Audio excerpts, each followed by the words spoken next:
ரொம்ப டயர்டா இருக்கு. இயற்கையான டேட்ஸ், பாதாம், பிஸ்தா, கேஷு அண்ட் ஹனி கொண்டு தயாரிக்கப்பட்ட lion date nut bites. Delhi மதுபான கொள்ளை ஊழல் வழக்கில் குற்றம் சாட்டப்பட்ட கெஜ்ரிவால் உட்பட ஆம் ஆத்மி கட்சி தலைவர்களை விசாரணை கோர்ட் விடுவித்தது. குற்றம் சாட்டப்பட்டோருக்கு எதிராக வலுவான ஆதாரங்கள் இல்லை என்றும் விசாரணை கோர்ட் அறிவித்தது.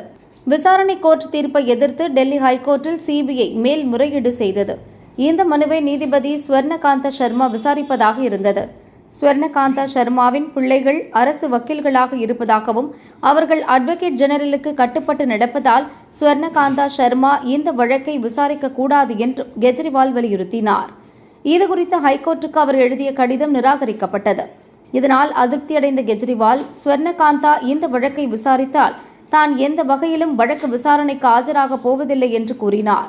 மேலும் தன் சார்பில் எந்த வக்கீலும் வாதாட மாட்டார்கள் என்றும் அறிவித்தார். தன் மீதான குற்றச்சாட்டுகளை மறுத்த நீதிபதி ஸ்வர்ணகாந்தா சர்மா இந்த வழக்கு விசாரணையில் இருந்து தான் விலகுவதாக அறிவித்தார். தொடர்ந்து கெஜ்ரிவால் விடுதலைக்கு எதிரான சிபிஐ வழக்கில் நீதிபதி மனோஜ் ஜெயின் விசாரிப்பார் என அறிவிக்கப்பட்டுள்ளது. டெல்லி ஹைகோர்ட்டின் இந்த நடவடிக்கையை கெஜ்ரிவால் தரப்பு வரவேற்றுள்ளது. இந்த நிலையில் நீதிமன்ற நடவடிக்கைகளை விமர்சிப்பது, நீதிபதிக்கு எதிரான அவதூறு கருத்துக்களை பரப்புவது உள்ளிட்ட சட்டவிரோத நடவடிக்கைகளில் ஈடுபட்டதாக கெஜ்ரிவால், சிசோடியா உள்ளிட்டோர் மீது குற்றச்சாட்டு முன்வைக்கப்பட்டுள்ளது.